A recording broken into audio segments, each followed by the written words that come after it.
Hi, everyone.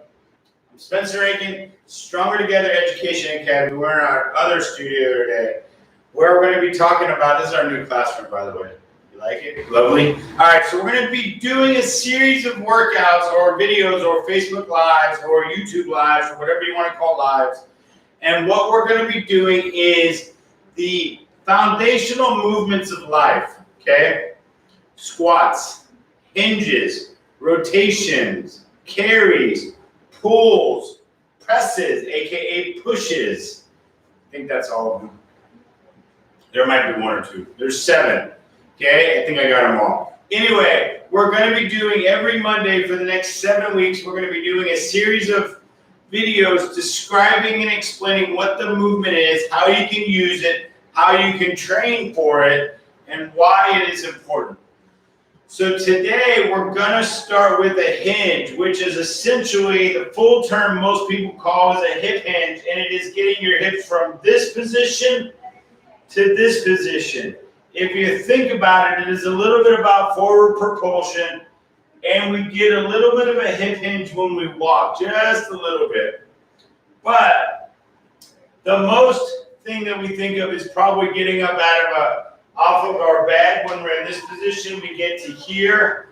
There is a little bit of a squat combination involved because we are rising up, but it's almost like getting the hinge from here to here is getting your hips underneath you, all right?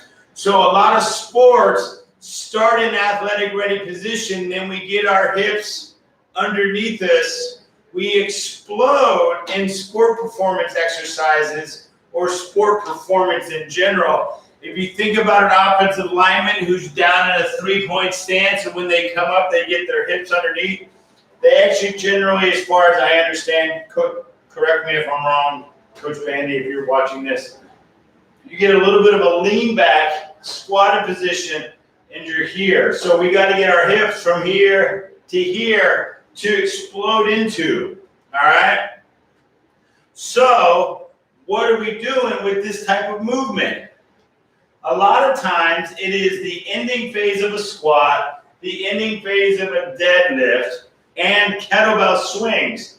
So I'm going to do some kettlebell swings to show you how we like to swing to get our pelvis involved, the hinge part of our pelvis. All right, so picking it up, I'm going to get a nice wide stance and pick it up. Probably not the best form. I know how to pick up a kettlebell, but I'll be honest, I'm lazy. Screw it, let's do it. So generally speaking, picking up a kettlebell, nice wide base, drop your butt. You generally want to tilt what's called the height, tilt this back and drag it in and pick it up. All right? It's a nice, safe way to pick up your kettlebell. Most people just do this because they're lazy, and that's not safe. All right, but we're trying to be safe, so I just taught you the safe way to do it. So a lot of times what people really want to do with their hinge is they keep their arms in here, and they just do this. You'll also possibly see people doing kettlebell swings like this. They get that back. I don't really care how you say you do your kettlebells. I've learned from my own experience how I want to do them, and you can say this is right, wrong, or indifferent. To each their own, okay? I'll argue with you till the cows come home. We like to use our hamstrings and our glutes more, so this is how we hinge. So nice, solid base, butt out, and we get a very slight lean back.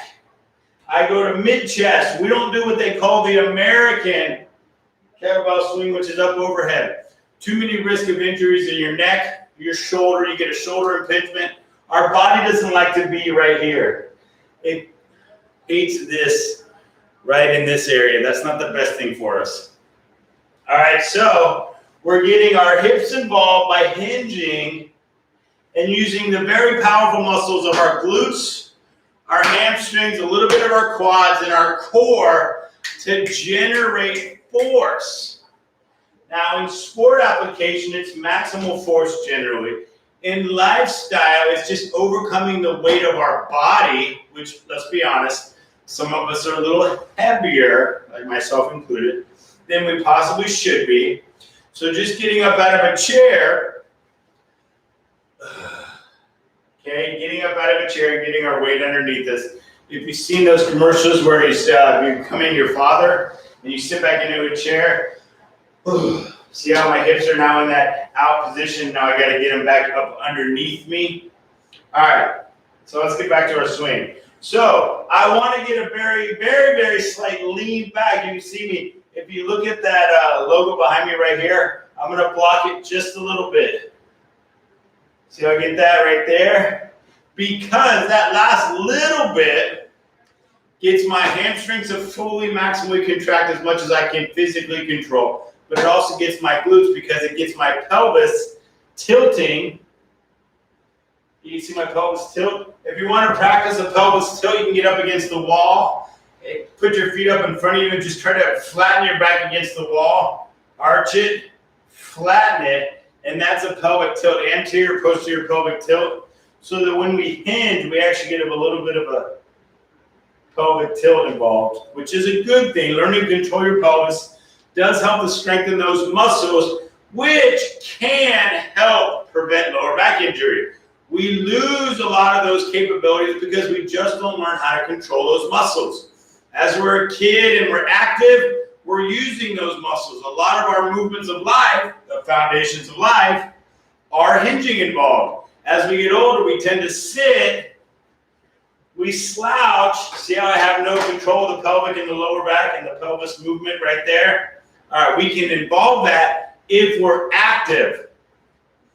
Let's get active. Okay, so kettlebell swings are a great exercise for that. Coming up out of a squat, great exercise for that. Medicine ball throws where we're right here and we're doing explosive wall balls, great exercise for that. Kneeling in a thruster position, kneeling in our heels position.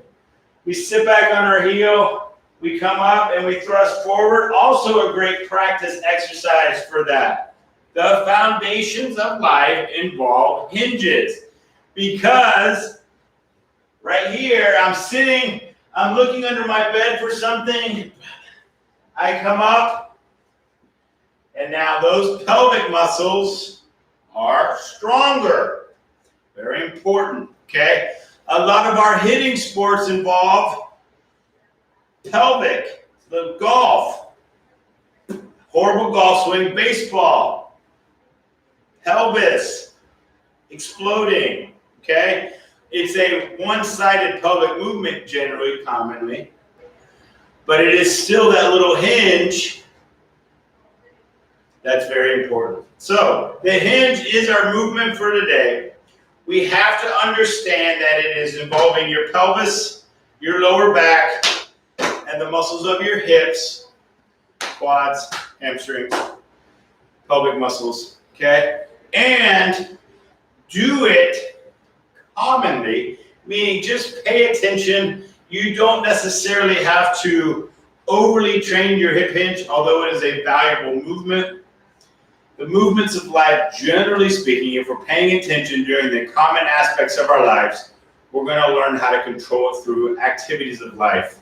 Okay? So running, keep your pelvis underneath you, as they say, kind of thing. So, all right?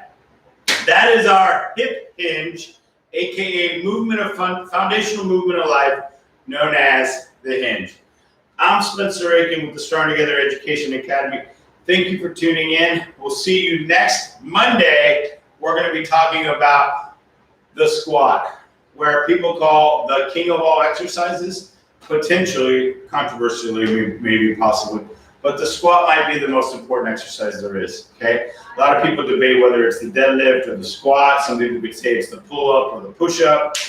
We'll see, because they're all foundational movements. All right, that's all I got. Thank you.